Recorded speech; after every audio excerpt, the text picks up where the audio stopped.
नमस्कार। शनि साधना के हमारे इस कार्यक्रम में एक बार फिर आप सभी का स्वागत है। मैं आपका ज्योतिष मित्र पंडित हिमांशु ने आप सभी का स्वागत करता हूं और उम्मीद करता हूं कि आप सभी कुशल मंगल होंगे। आज जन्माष्टमी का पर्व है। भगवान श्री कृष्ण का मध्य रात्रि में जन्म होगा। मध्य रात्रि और घोर अंधकार में जन्म लेने वाले भगवान कृष्ण ही हो सकते हैं, क्योंकि वो भगवान विष्णु के पूर्ण पुरुषोत्तम पूर्ण कला अवतार थे। पूर्ण कला अवतार क्यों हुआ? पूर्ण कला अवतार 12 बजे रात्रि में ही जन्म ले सकता है, क्योंकि अंधकार, घोर अंधकार, मन के अंदर जो अंधकार होता है जिसको कलयुग बोलते हैं, उस कलयुग में पूर्ण पुरुषोत्तम ही जन्म ले सकता है, ताकि वो लोगों को रास्ता दिखा सके। देखिए, अंधेरे में तो प्रकाश ही चाहिए हमको। यदि घोर अंधकार हो और हमको कहीं के प्रकाश की किरण दिख रही हो तो हम उसके पीछे पीछे चलेंगे। जब भगवान श्री कृष्ण को मालूम था कि मेरा ये जन्म हुआ है त्रेता में, इसके बाद कलयुग आने वाला है, तो कलयुग में तो घोर अंधकार होगा, तब मुझे अपने इस ऐसे अवतार का जन्म लेना पड़े, ऐसे रूप में अवतरित होना पड़ेगा, ताकि कोई कैसा भी व्यक्ति हो, चाहे वो बहुत पापी हो और बहुत नशे के चक्कर में फंसा हो, बहुत अंधकार के चक्कर में फंसा हो, मानसिक रूप से विपदा में ग्रस्त हो, वो व्यक्ति मेरा अनुसरण करके अपने परम लक्ष्य मोक्ष की ओर मोक्ष की प्राप्ति कर सके। तो आज भगवान श्री कृष्ण की हम पत्रिका लेंगे, भगवान श्री कृष्ण की पत्रिका का विश्लेषण करेंगे। भगवान श्री कृष्ण का जब जन्म हुआ तो वृषभ लग्न में जन्म हुआ था। वृषभ लग्न जिसका निशान है बैल। तो वृषभ लग्न में चंद्रमा उच्च राशि में रोहिणी नक्षत्र में भ्रमण कर रहे थे, तब वृषभ लग्न और वृषभ राशि में भगवान श्री कृष्ण का जन्म हुआ। उनकी कुंडली में चंद्रमा और शनि दोनों उच्च राशि के थे। शनि जो वृषभ लग्न में वृषभ राशि में परम कारक होते हैं, वो अपनी उच्च राशि में छठे स्थान में विराजमान है लग्नेश शुक्र के साथ में। तो शनि शुक्र का जो योग है उनकी कुंडली में छठे स्थान में है। पूरा जीवन शत्रुओं से निपटने में लगा दिया। कर्म योग, उनका कर्म ही था शत्रुओं से निपटना, ये उनका कर्म था। जब से पैदा हुए शत्रुओं से निपटने में उनका हमेशा समय बीतता रहा।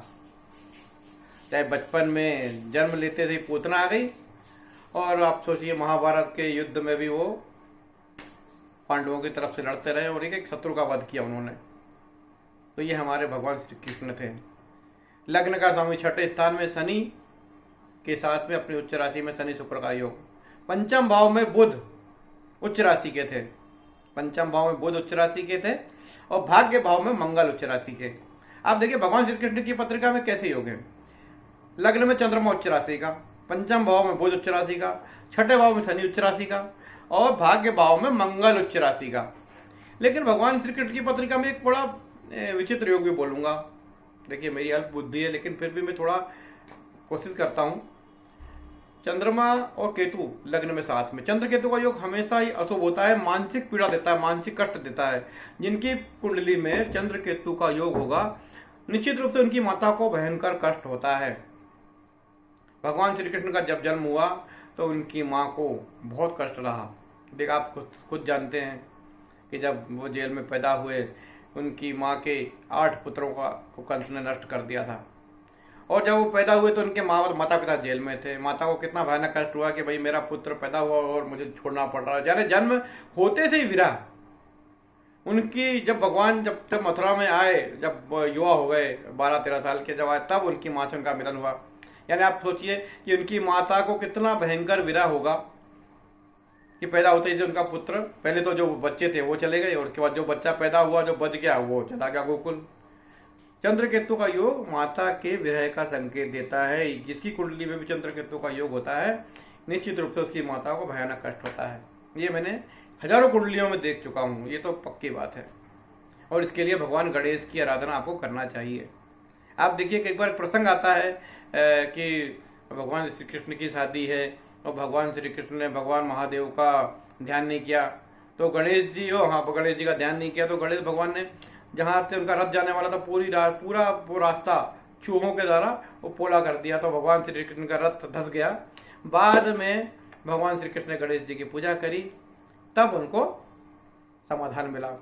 एक और कथा है, श्यामंतक मणि जिसकी चोरी का आरोप भगवान श्री कृष्ण पर लगा था, और कहते हैं कि भगवान श्री कृष्ण ने भाद्रपद मास का चंद्रमा का दर्शन किया था, इसके कारण उनको दोष लगा था। देखिए भाद्रपद मास आने वाला है अभी, भादो मास की शुक्ल चतुर्थी में जब भगवान श्री कृष्ण भगवान गणेश का जन्म होता है, उस दिन चंद्रमा के दर्शन आपको नहीं करने हैं, वरना आपको चोरी का आरोप लगेगा। ये ध्यान रखिए।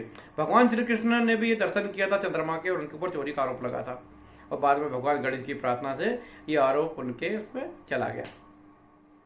तो भगवान श्री कृष्ण की कुंडली में आपने देखा कि चंद्रमा उच्च का, बुध उच्च का, छठे में शनि उच्च का, लाभ भाव में मंगल उच्च का। भगवान श्री कृष्ण का वैवाहिक जीवन आपको मालूम बड़ा संकटपूर्ण था। 1600 रानियों को उन्होंने अपना नाम दिया। राधा जी से बहुत प्रेम किया, लेकिन जीवन पर राधा जी से अलग रहे। तो ये भगवान श्री कृष्ण की कुंडली एक दिव्य कुंडली है। चंद्रमा उच्च में हमेशा प्रसन्न रहे, कितने दुखी रहे लेकिन हमेशा मुस्कुराते रहे। आज जब भी आप भगवान श्री कृष्ण को देते हैं तो उनकी मुस्कान मनमोहन है, मन को मोहने वाले हैं। लेकिन ये है कि भगवान श्री कृष्ण का ध्यान करने वाला रोता बहुत है। इसके अलावा आप देखिए कि शनि उच्च का है, शत्रुओं से हमेशा निपटते रहे। तो ऐसे हमारे भगवान श्री कृष्ण की कुंडली का आज मैंने आपको छोटा सा विवरण बताया है।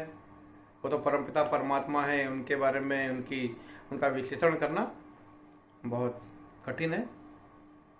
तो आज जन्माष्टमी है, भगवान श्री कृष्ण की कुंडली के आप दर्शन कीजिए, उनके चरित्र को पढ़िए, खाटू श्याम बाबा का ध्यान कीजिए, चैतन्य महाप्रभु उनका भी बिल्कुल ध्यान कीजिए। तो ऐसा करने से कलयुग में आपको रास्ता मिलेगा, आपके काम संपन्न होंगे और शनि ग्रह आप पर पूर्ण कृपा करेंगे। राधे राधे, नमस्कार।